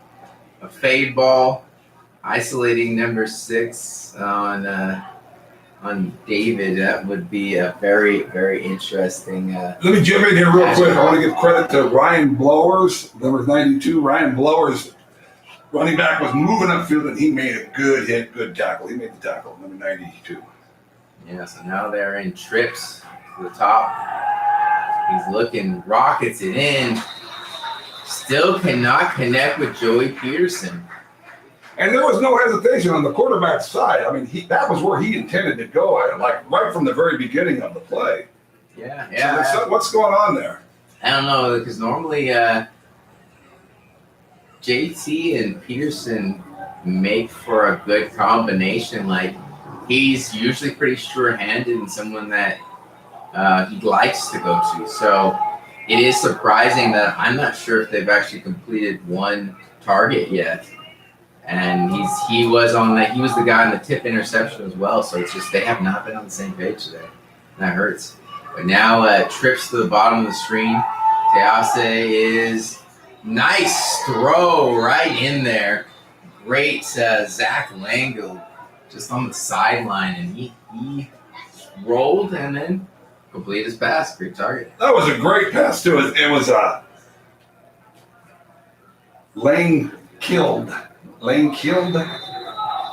It was a great, yeah. And but the point is that the quarterback, it was just right where it had to be too. Right? I mean, there wasn't much room for the ball to be overthrown or whatever. The quarterback and the receiver were really on the same page on that completion. Yep, trips to the left. To the short side. Yeah. Oh. It looks like, I don't think that was a handoff. It looked like it was more of a play action. The running back just happened to tip the ball enough to pop it out. Yes, it did seem to me that it was an intentional fake, and the quarterback, it seemed at that point that the quarterback was planning on rolling out to his right, to the left of the defense, which would be the open side of the field. Yeah. And unfortunately, they lost the handle on the ball. Yeah. No, it's been interesting so far because we've had the chance to see some pretty good quarterback play, and the outstanding coaches have let the guys throw the ball. They've made mistakes, but they're letting them play. So it's made for a fun, high-scoring game. Dawson under center. Ooh, got a pitch. What a play. Run that again. Are you kidding me? A big black-shirted Seminole. Thomas Austin saved the day. Oh, man. But early on, a Saber came flashing through there, nailed the running back. I thought it was a loss. Well, that was the thing. They went under center, and they just got right to Tehase immediately on the pitch. So the pitch came out fast. DeWalt didn't get his hands on it. And, man, that was almost a huge turnover. And Austin just absolutely saved the day. Now we got penalty flags. Delay of game. That hurts. Yeah, because they had about 13 yards to go for a first down, so that's going to put it, it's going to put it about at 3rd and 20, so they had about 15 yards to go for the first down. Yeah, so now here they got a long one. I mean, it's almost one of those at this point where you can try something short and then take a shot the next play. We'll see trips to the top. Yeah, that's exactly. Dase is looking downfield. Looks like he's going to take off.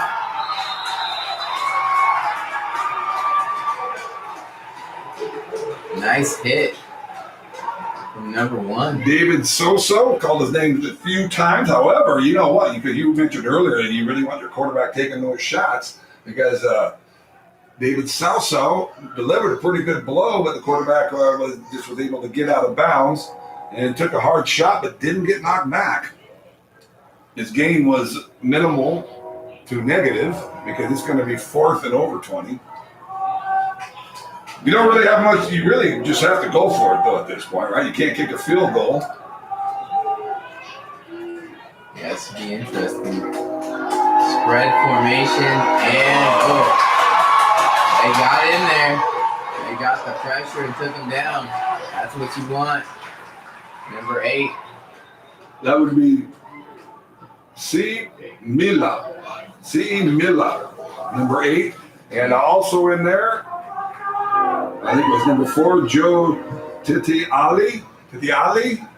And, on that one, you could get a number of the defensive linemen. You could give credit for that sack. They were able to get in there and really put heat on the quarterback. That was a good defensive play there along that defensive line. And we haven't been mentioning that D-line that much, but I've been watching them, and they're powerful in there. That's a good, tough defensive line playing over there for the Sabres. It looks like there's a penalty on their defense. Because it looks like they're back on the field. Yeah, so there looks like there's a penalty, yeah. That's a big penalty. One thing that I have, I did notice, and I think it's just because of how this roster's got it set up. I've noticed, I think I've been confusing some of the players. So, number 1 on the Seminoles is actually Bryce Stewart, and number 0 is Kofi Gosir. They're the ones, not Zach Langgold and David Soso. So I just caught that. JT's back to pass. Ooh, that was dangerous. How would you forget Bryce? Oh, no, it isn't a matter of forgetting him. It's more of a matter of we were reading off the wrong side of the roster. And I just realized that I'm like looking at that. I'm like, this doesn't make sense. Why am I not saying these names? And yeah, Yeah, never won pretty much all game. When you've been hearing Zach Langle, it's Kofi Gosir, and when you're hearing David Soso, it should have been Bryce Stewart. Like for most of the game, because I mean those are the main guys on the Seminoles. But yeah, it happens. But now turnover on downs, things kind of just didn't work out there.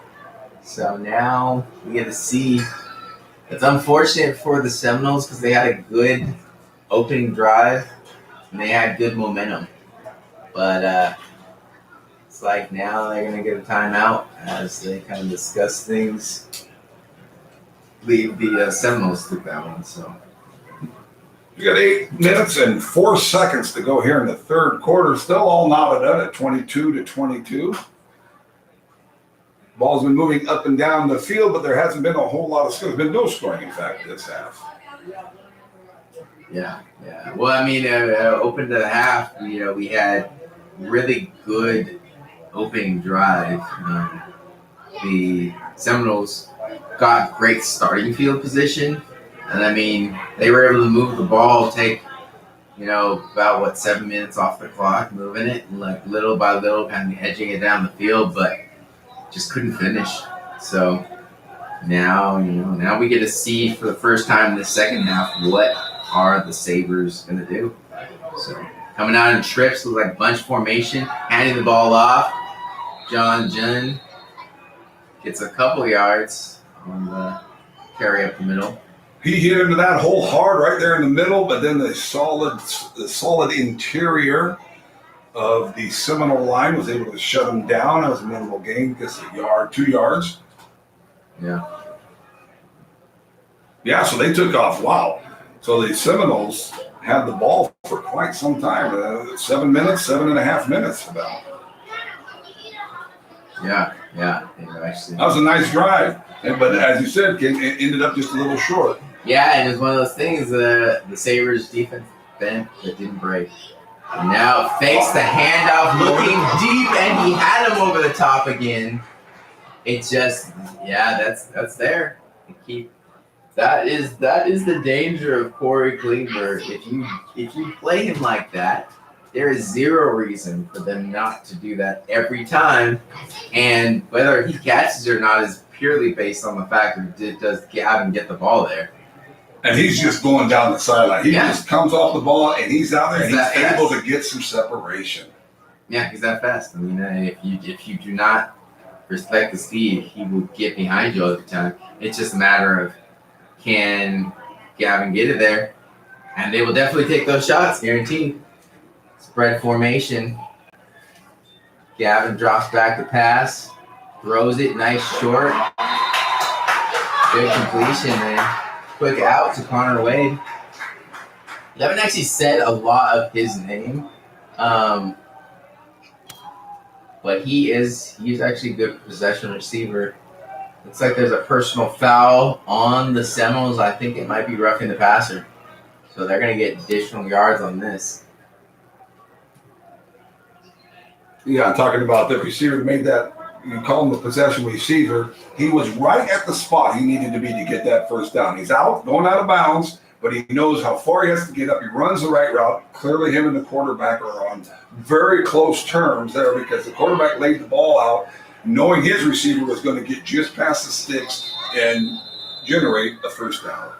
And then you add some more. So they're down to the 45 now. Yeah, trips to the top. Oh, he doesn't even see it, and that is on Connor.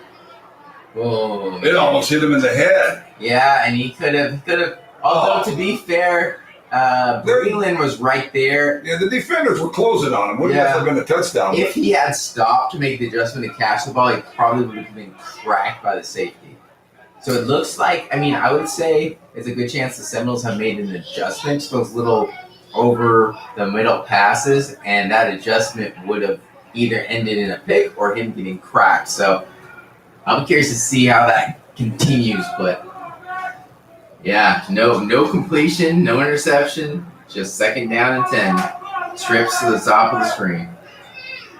Gavin draws back the pass, letting it out there. Great catch.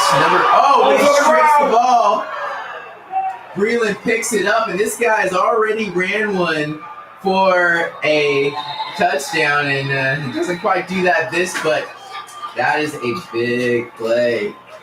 Great catch by Brandon Carter. He's one of those guys they like to go to. He just didn't secure the ball.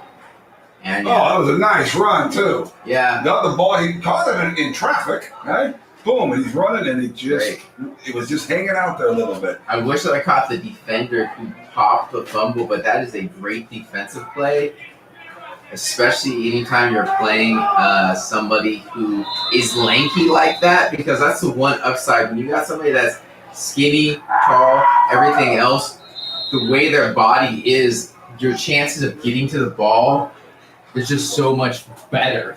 So, hey, go out there and get the strip. Why not? Why not try? Give credit real quick to number 56, the offensive lineman who made the tackle there to stop the return from the Seminoles. Yeah, so under center, big play. DeWald is not able to go anywhere. It looks like number 9 came up, made the tackle. WSFL. That's exactly how you pronounce it. WSFL. AE. Way to go, Webb. Yeah, big play. They needed that. Yeah, that was a big. He normally plays like more linebacker, so to see him down the line, kind of making those plays, that's big. That helps you. They've gone to that 4-3. So here we go. Pistol formation. Quarterback, pistol, gets a nice throw. And, he tripped up, but another big catch for Gosier. And he's been, even though we've accidentally been saying the wrong name a lot, Gosier's been making a lot of plays today. He's been active. He's not Zach Langle. It's Gosier. And pretty much every time you've heard Zach Langle's name, it's been Gosier. So he's had a ton of receptions, made a lot of big plays. And it'll be interesting to see. Second down, they're going to look to pass the ball. Good throw. Yeah, he was under pressure. He was able to get outside of the contain on the left side of the defense. The receiver saw that, came back to his quarterback, but unfortunately, just with the whole breakdown of the play, the ball was not able to make it all the way out to the receiver. Yeah, it was one of those throws where either he was going to be caught or nobody was going to catch it type of thing. He didn't put it in a position where the defense could pick it off, so we kind of want that. And now it's second down. So second down, the ball is on the 42, 2nd and 10. Looks like they're going to come out in a kind of pistol left formation, sweeping the ball out wide. DeWaltz taking it, breaks a tackle or two, stays on his feet, gets out of bounds, but well ran. Good game. That's really what you want. Good hard run there, yeah. Mm-hmm. They were all a bunch of crackdowns. All the outside receivers blocked down inside.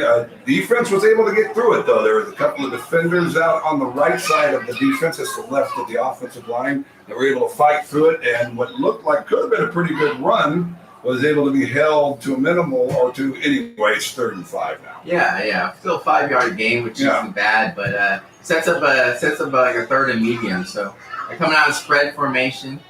Got an ace back behind the quarterback. Taase looking downfield, looks for his guy, bounds Gosier, and great play. I mean, this guy is Kofi Gosier. Yeah, he is being a problem. He's been a problem all game. And you watch that play again. You watch how this defensive ends for the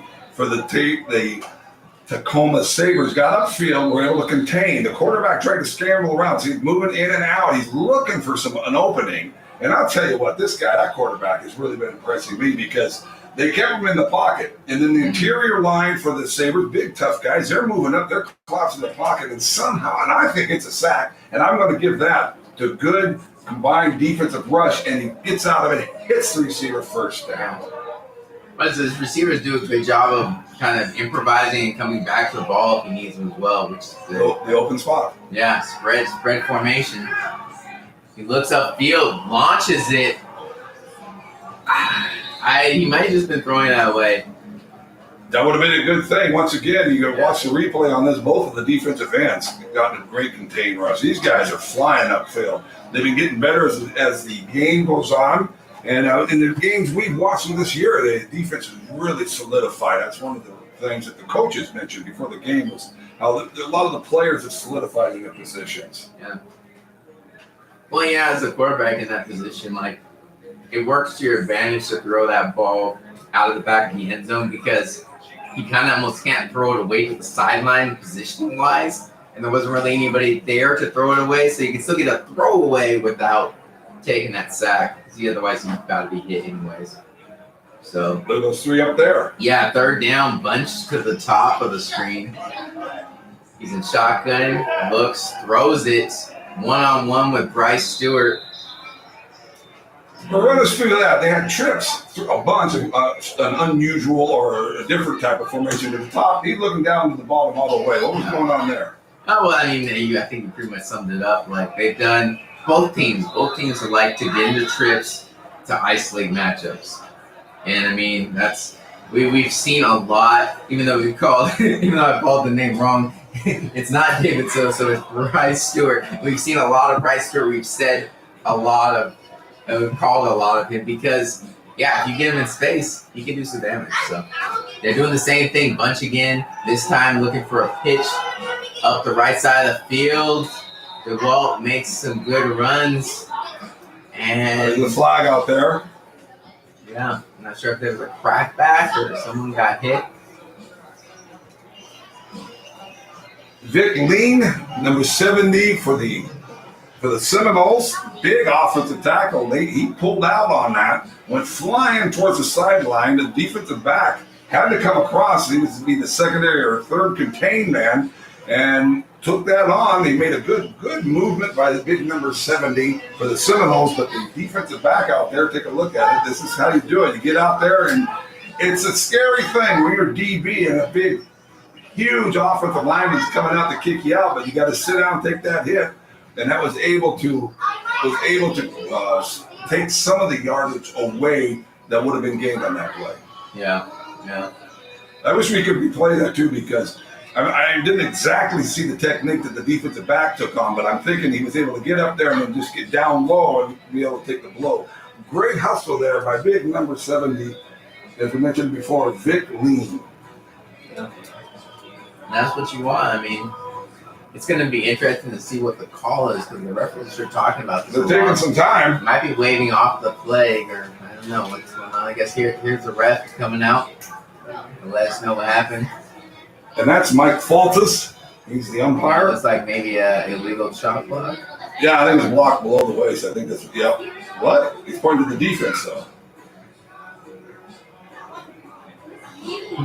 Well, as a defense, I don't think you can, if you cut people, like, you can get the same issues. Like, a defensive guy can't, like, cut you.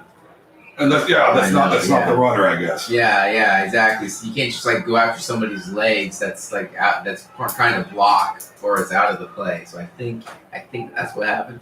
So the umpire in the white hat there, that's Mike Faltus. And then the back judge is, try that one again. The back judge is Maurice Johnson. Yeah. I think this time, and I think they did this on purpose to give me the chance to read out the officials' names there. They let me lay the game a bit. The linesman is Mike Kevelbeck. The side judge is Tiny Bede. And we saw there a quad, more of a diamond formation, but it's quads to one side, diamond shape, just basically a designed quick screen. And the running back wasn't able to get very much from it. I mean, partly because it kind of looked like the wide receivers almost kind of like ran into each other and missed some blocks that allowed them to get downfield. But also that kind of a formation, because there's so little you can do out of it, kind of lends itself to giving away the fact you're going to run the screen. And Bryce, if I'm reading the official's name while the play starts, go just poke me in the shoulder a little bit there. Right? Okay, no We're going to talk over that. No worries. They got to get some shine eventually. But all right, Trips, nice pitch to Walt. He just kept driving his feet. And you know what I like about that play? Look how he's going sideways, gets the pitch, and then he sees something, right? He saw a gap, he saw a line, and he just exploded up into it. He hit with full speed. It was like a 90-degree cut. And that's what we were talking earlier about, this guy he goes a little sideways, back and forth a little bit. That's the opposite of that. He's moving sideways. He sees that cut, plants the outside foot, turns upfield, and jams up into the line. The thing I dislike about that situation is that I do feel like the referees are blowing their whistles way too soon, because generally you're not supposed to blow a whistle until there's backward motion. Like, he's barely getting stood up and still pushing forward, and they keep blowing whistles. They've done it to him at least twice this game, but maybe it's just a safety thing. So empty back, I don't know, one and a nice throw, and they tried it. They tried to take a shot. Everything was set up to make that work too. It's just the ball just didn't quite get there. Yeah, the coverage was there. The coverage wasn't bad either. No, it wasn't. It would have taken a perfect throw. Yes. But we know, like, he's like to go to Austin, so he wanted to try to see if he could get him. He's one of his favorite targets. And in this case, it just didn't work out. And the coaches had him roll out. He was able to get outside the contain. That's always a little bit dangerous, because if you're trying to roll like that and the contain gets you, it's a big sack, but he was able to get outside the contain. Unfortunately, didn't make it to the receiver. Yeah, so trips to the top of the screen. It's fourth down. It's going to be a big play. Throws it. Are you kidding me? Oh, man, what a play. Watch this quarterback. He fakes the quick pass off to the right to try to free up the man in the middle. He got the guy open a little bit. Unfortunately, they weren't able to connect on that pass. Yeah, and Joey Peterson was kind of frustrated because he thought he was open. And I almost thought, to be honest, going into this play that he was going to go there. But I think he's kind of lost faith in him, to be absolutely honest. They've been so unable to connect that instead of, he would normally love to go to him, he hesitated to try to go the other side, threw it into coverage, kind of like hoping it was a risky pass and just didn't pay off. So as a turnover on downs here, and so hey, here we go. This is a big chance. It's kind of like we talked about it at halftime. It's either it's going to stay a barn burner, or both defenses will adjust, and it's going to be a really tight game. And so far, what we've seen in this half is a little bit of bending, but both defenses have kind of tightened the belt and stopped things from, getting out of hand. So no scores yet. Timeout on the field. Yeah, it certainly is a change from the first half. We got a timeout on the field. Not sure who called that. And once again, we mentioned this earlier, but when you see this scoreboard up there, you'll see that the number underneath the score, that's the timeouts, and they don't change, and so they're not changing. Yeah, so they're not updating. Updating. That would have been the better term. Yeah, but with 43 seconds left, I mean, it's a 22-22 game. No scores in this entire third quarter after having an explosive first and second quarter. So these people have really stepped it up. So now we get to see what the Sabres can do. First down. Yeah. First and 10, hand off the ball. Going to number 21, and Ty Bowie gets a really good game. He saw something there, just accelerated, got as much as he could. And once again, I'm going to mention your friend, the receiver out there blocking was Corey Klingberg. Yeah. And it was kind of an interesting play because it almost seemed like the defense wasn't ready. Second and one, you always throw to the end zone. That's my rule. Second and one, always throw to the end zone, even if it's in the Super Bowl. I mean, you could do it hypothetically, but there you go. They got it. I wonder if they're going off a silent count. because both of those plays, it seemed like the defense wasn't ready for them to snap the ball either time. Who came up and made that tackle is number 20, Mark Tagaleo, and that was one that the Seminole coaches said was one of their big-time players out there. So number 20 comes up from the safety position. It makes a big hit on the running back. Not before the first down, but I decided to give him a call out because the coaches said he's important to that defense. And we've seen some good defense this game. Yeah, second half especially. So now and what's the throwing score? up some players throwing up their fours, but it's a tie game now. Still, we're now in the final quarter. Fourth quarter, still 22-22. It's basically still a 0-0 game.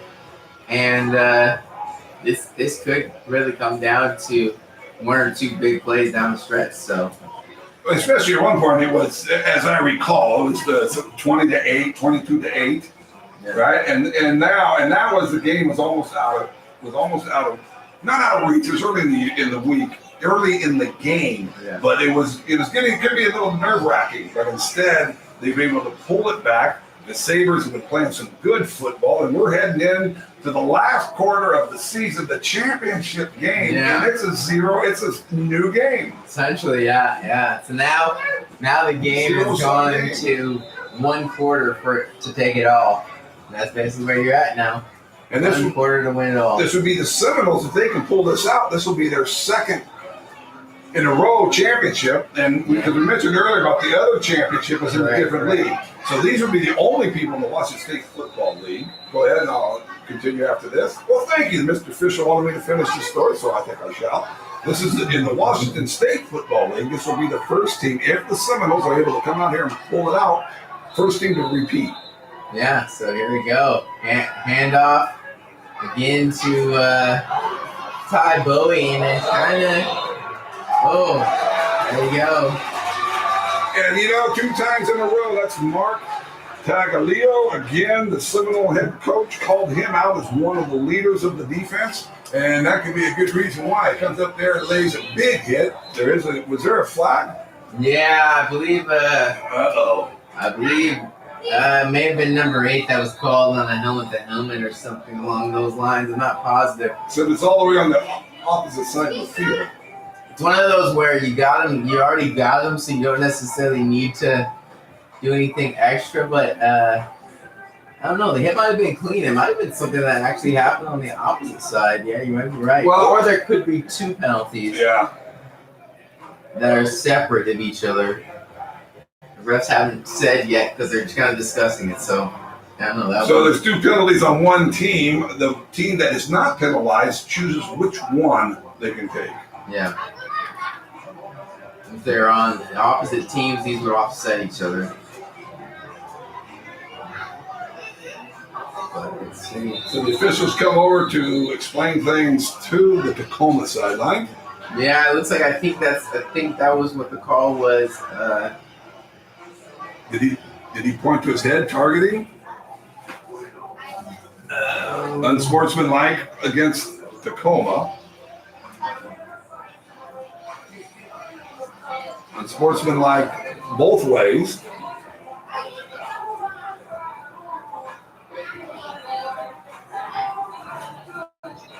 So, well, we're still waiting to figure this out, but it did look as if he did it unsportsmanlike on both ways, which they would offset. And now, luckily, one of the players is explaining to the sideline what happened. I think they're also possibly writing down the player's number that was involved in that, because they might either an injection. Well, it's either going to be probably penalty towards ejection, or possibly something along the lines of a penalty box. I know they've done that in some games.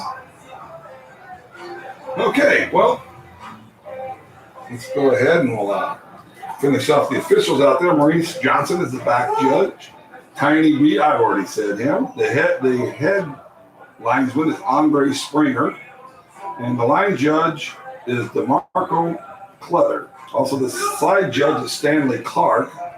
And here's what the officials told me. They weren't all there, but they said the field judge is Ed Hockley. Now, I think the officials were playing with my mind a little bit, which it's like stealing candy from a baby. It's nothing to be really proud of. But that's what they told you. Field judge Ed Hockley. I thought I noticed a little snicker on their part, but I'm not sure. So according to them, Ed Hockley's out here, taking a sabbatical from the NFL. Well, I don't know one of the reps like he gets and works out a bit, so I completely I get the joke. He's definitely in good shape. And there's a sack, nothing on the pass. 41 and 52 go storming on in there. And 41 is Kai Cabrera. Way to go, Mr. Cabrera. And 52 would be Emmanuel Tompkins. Emmanuel Tompkins also was a player that was mentioned by his head coach. Yeah. The Sabres head coach is William Conrad. Had a nice conversation with him. The Seminoles, of course, is our good friend Richard Warren. Yeah. Big loss on that. For a long time. So here we go. Trips to the top. Gavin rolls out. Throws the ball. The Seminoles are saying that there was no receiver in the area. One of the defensive backs for the Seminoles made a good move, cut inside, and was coming through completely untouched. He was starting from the secondary, and the quarterback was lucky to get the ball off when he did. Otherwise, there would have been an inappropriate collision. You want to try that sentence again, huh? Yeah, it looks like I don't know if they're picking up the flag or if they're going to stay with it. It was one of those where, as a receiver, and that was one of the few times where Corey could have probably came back to the ball and made sure that wasn't a penalty because there wasn't enough air on it. But it's like when you run full speed in one direction, then stop, see the quarterback throw it away. It's like you might not have the energy to run back in that direction to make it look like there was an eligible receiver in the area. So, unfortunately for them, that's a big loss. 3rd and 20. Yeah. But you recall another 3rd and 20 earlier in this game? Just about the same place. It was a touchdown. They were a little further downfield. Yes, there we go. Sabres in the spread with the running back behind the QB. Gavin fakes a handoff, looks back. Oh, try to screen, and this could not get it to Bowie. A little too far ahead of him, but man, like that actually might have been a big yardage play because it looked like the Seminole bit. That was a sweet play. What happened was that big number 80 for the Seminoles was locked on to the running back. The running back came out of the backfield, went out into the flat, and if he caught the ball, it's called a lock on. It's one of the tough things that you linebackers sometimes have to go man-to-man with the running back, and often there's a difference in speed. And that's what happened right there. Number 80 was chasing after the running back. He's trying to cover him in pass coverage, and the running back was open, but unfortunately, as you said, it didn't work out. Yeah, just a little ahead of him. So now we're looking at it again. Punt. Oh, it's in the end zone. Oh, that's a safety. That hurts. How fitting is that? The first points in this half. Last half it was a score fest. This half is defense and it's a safety.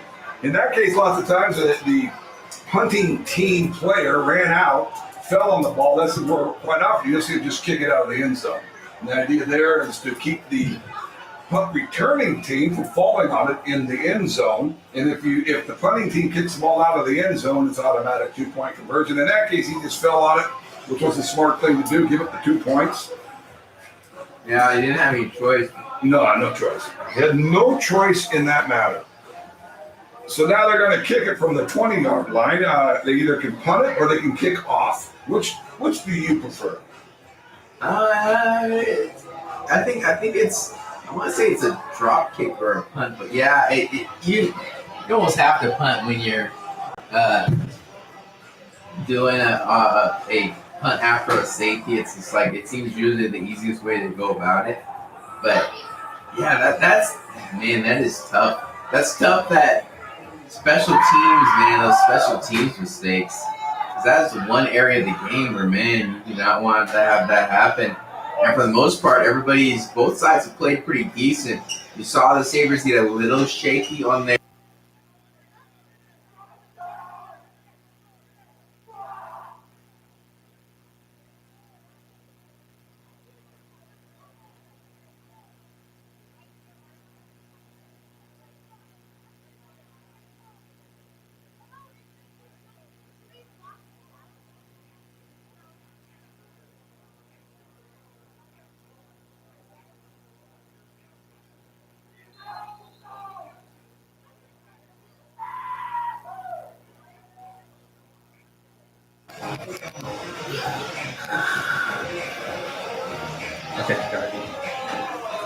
Yeah, so there we go. They're going to kick it off. Good hit. Good move. Gets the ball about the 45, still going. Takes it almost down to the 35. And that's where you debate it. If you punt it, it doesn't go as far, but it gets higher and you have better coverage. That was a perfect illustration of the other option, the kick. They kicked it off, went way down there, but he way out kicked the coverage, and they were able to get a good return. And we're going to put it in play right around the 45-yard line. Yeah, that's generally why you do punt it. Yeah, it's not going to be as great as a kickoff, but by punting it, at least, like you said, you can get down cover. Hopefully, they'll get stopped at 40 or 50. Better than the other side of the field, but a lot more hang time. Big opportunity right now. Big time.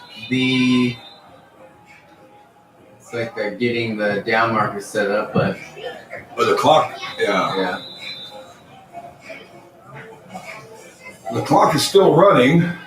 Clock. All right. Oh, hands the ball off, and they are in there. They're in there fast. That's a big, solid interior there for the Sabres. Yeah, they've done it. The Sabres have done a great job of bottling up the run. And you know the Seminoles are a championship quality team too, so that just tells you the true quality of the black-clad defense out there. Yeah, they're both teams have a really good D line that can get a lot of pressure. And if you don't stop them, they can get penetration and just get to the backfield fast. So they're going to try to – it's going to be interesting. Quarterback's under center. It's like they're doing like a bunch.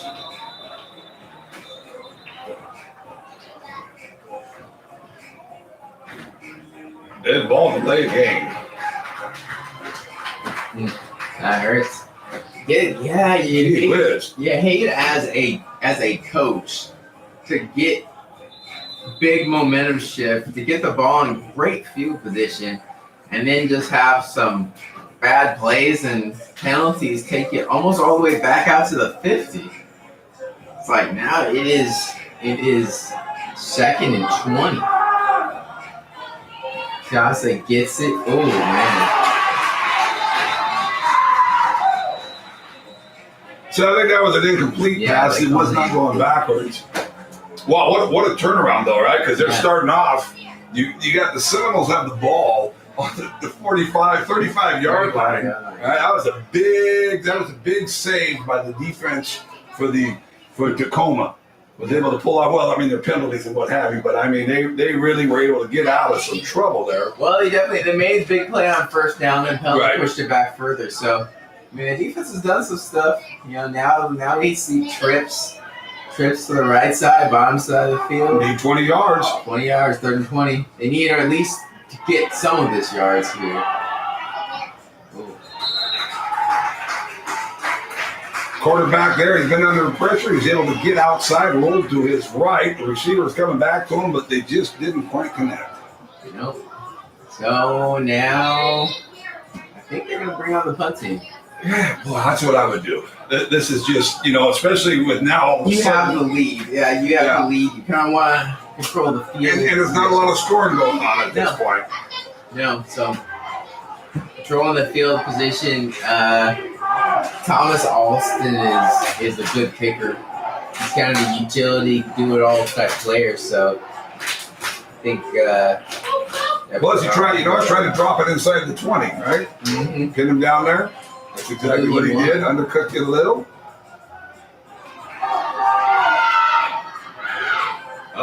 Good coverage. Around. It looked like he had some space there for a little minute, then all of a sudden there was an avalanche of light coming down on him. Good coverage, as you said. Hold right at the 20. Wow, that things worked out. As bad as they were going, things ended up working out for Tacoma right there. Yeah. Oh, the minimum damage. The defense stepped up. Well, that's what you always expect. That if your defense gets a safety against the offense, you'd almost give up a touchdown for that, because now you're going to get the ball in scoring position. The defense gets the safety, so then you get the ball in this case, and we just switched everything around. Kudos to the Tacoma defense, and some bad mistakes or some bad breaks against the Seminoles. But the defense for Tacoma put them right back into this game within 2 points.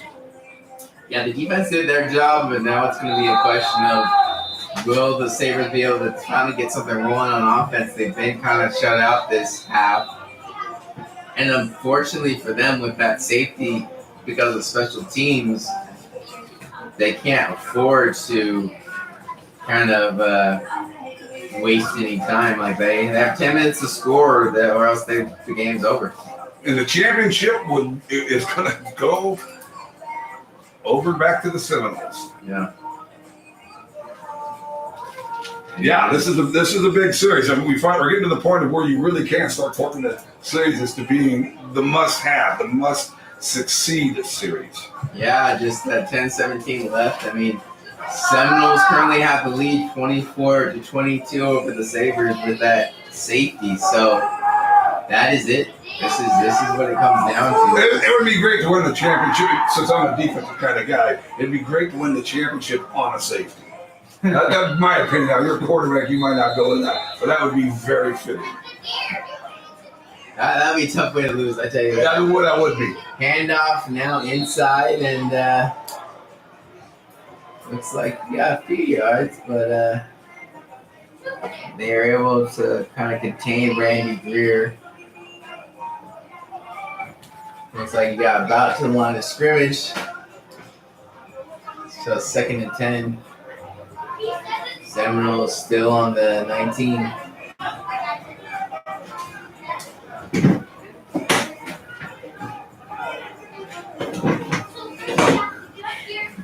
Gavin drops back the pass, gets some pressure, and sacked. Big play from the defense. I believe that was Ridley on that sack, but that's what you want. We've called that name a few times.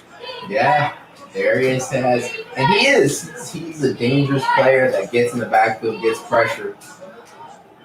If you're the Seminoles, you're kind of happy actually at this point, because this is the game that you want to be in this late in the game. You want to be in a defensive game where your defense is getting pressure, and it's going to be a tight kind of matchup. So yeah, we've been talking about the Sabres so much, but the Seminoles defense has been doing a fine job. Yeah, it's an empty formation. Gavin drops back the pass, throws it short, and just Brandon Carter could not hold on to the ball. Even if he had caught it, it probably wouldn't have been a whole lot as far as game. That defensive back for the Seminoles broke on that ball pretty good. He was closing as the ball hit the ground. Yeah. And so now here it goes again. It is 4th down. Long. Are they going for it? Empty backfield. Whoa, all right. No, okay, there you go. Drop kick. Or short, yeah. Or pooch kick, I guess I should say. What a great pooch kick, though. That was an excellent job. Are you kidding me? Got the roll and everything. Yeah.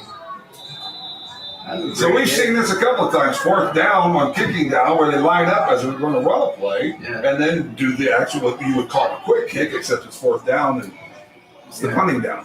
I kind of wonder why they didn't do that before, if he can do that, because I know on the Hurricanes this year, we had Rodney, and he's fantastic that way, where we could do the same thing, where we can line up as if it was going to be a pass, have him pooch kick it, and then you don't have to worry about special teams, they kind of have to respect the fact that you could run a play. When you kick the ball deep, you get a good kick out of it. They're usually not prepared to return it. It's kind of a smart way to do it, but it worked out for them this time at least.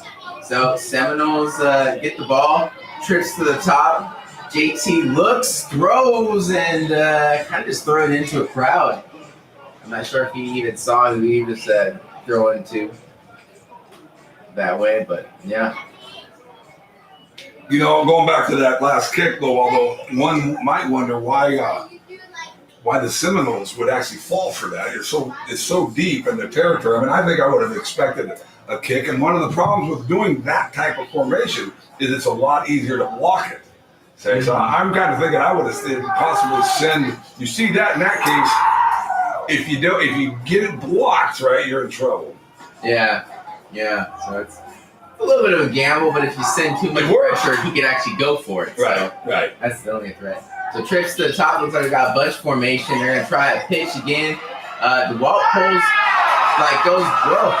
He stays on it. Hey, that was impressive. Yeah, that's a sports sim. He lost yards, and that's big number 52 coming through. That's Noah Villaamu.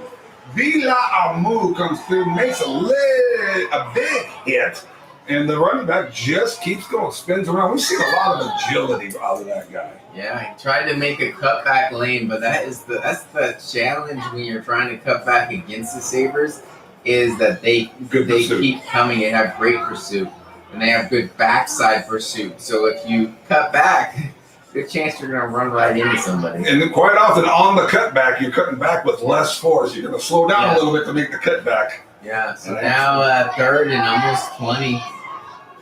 It's like they're Tase's back, throws it to Austin. Oh, and that makes a big difference. I mean, they've now gotten the ball on the other side of the 50. It's going to look like be about fourth and, depending on where they spot it, looks like 4 or 5. Yeah, depending on where they end up spotting this now.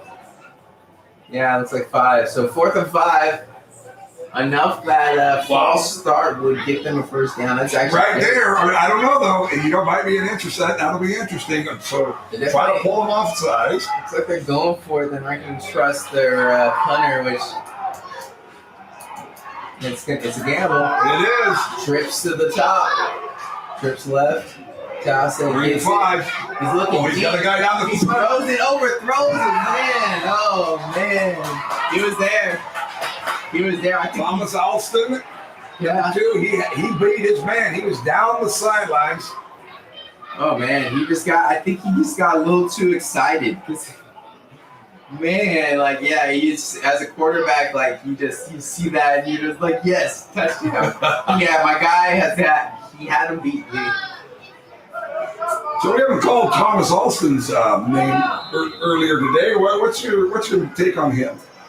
Because you know him, right? Yeah, no, they managed to call his name quite a bit in the first half. The second half's been quiet, but oh my goodness. What was the problem? Oh, that hurts. That hurts. They tried to trick more play. ways than one.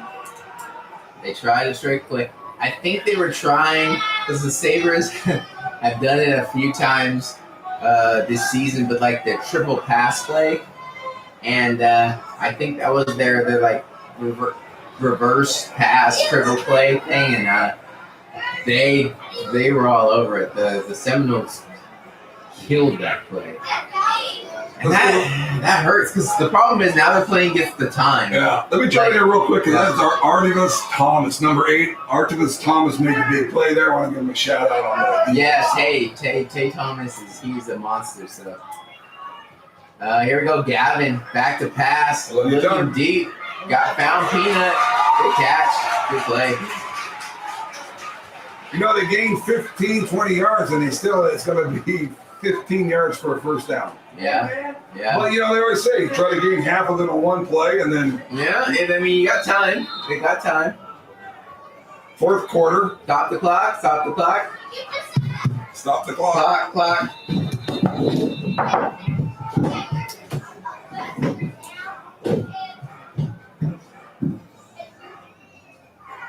So are they going to attempt to put some time back on the clock?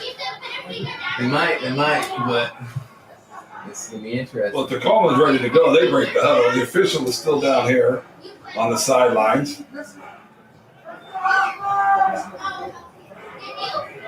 They got a quads look. They're going with it. Quads to the wide side of the field. Quads left. Gavin, an empty set, throws the ball, gets it to Adrian.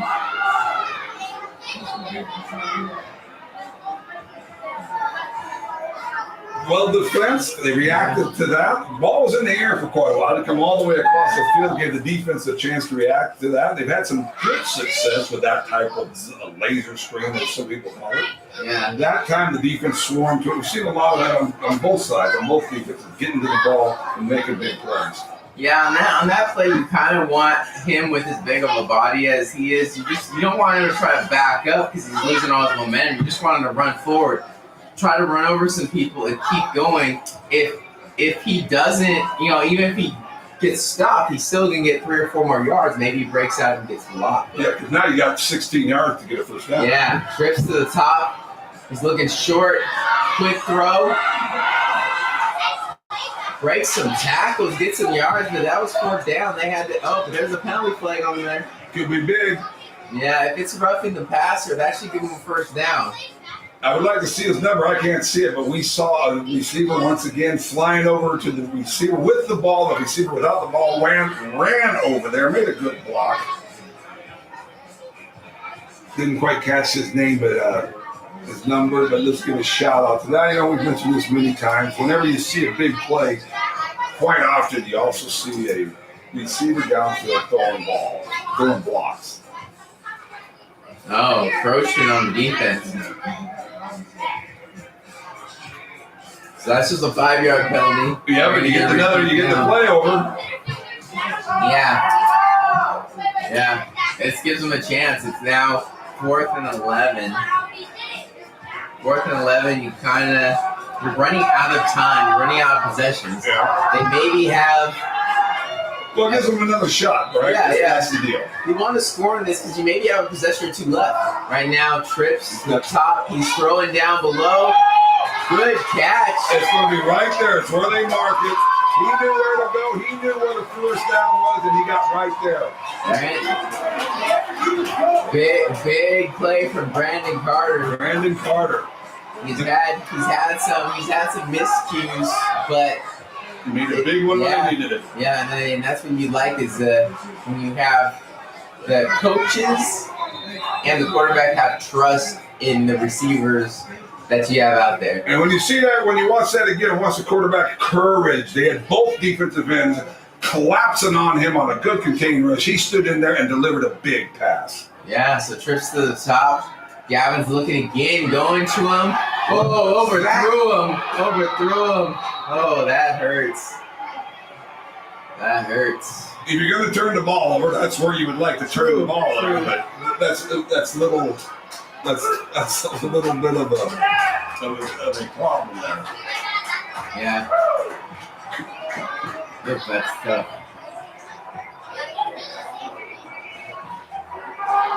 Yeah, especially after the big conversion. Right? They converted. It looks like they're going to be deep in their own territory. I'm talking about the Tacoma team.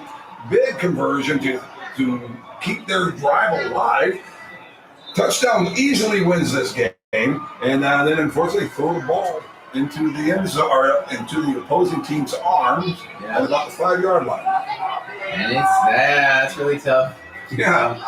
Trips to the left. Quick pass. Looks like screen to Bryce Stewart. Good play. Positive yards. Move the ball. Yeah, that's so tough as a quarterback because I know I've done mistakes like that where sometimes you get really hype about something and then that very next play you want the big play. And I mean, it might have even been the design, but like sometimes you'll force stuff to make that next big play. Sure. Like now let's take a shot, and it came at a worse time for them. We got 2nd and 2, so that's a good game on first down. Yeah. So Trips to the bottom. JT rolling out of there. Got Going time. Oh my word! What a throw though. I landed on the other 31-yard line. Oh man, what a throw! Where did he throw? I mean, it was incomplete actually, so too bad. But the pot like that, yeah, that's a 50, 60 yards. that is. Yeah, I think it that actually went almost 65. I think. Yeah, because 65. the ball was snapped from the 11-yard line. And he wasn't over the 11 when he threw it. Yeah, so he was back. Yeah. Hey, that's an arm. That is an arm. But the result is you want to have everything else come together, but you're still third and manageable, right? Yeah. You kind of want to convert this. Oh, that was. Oh. I mean, we just had 10 different things happen on that play. The quarterback just about gets sacked.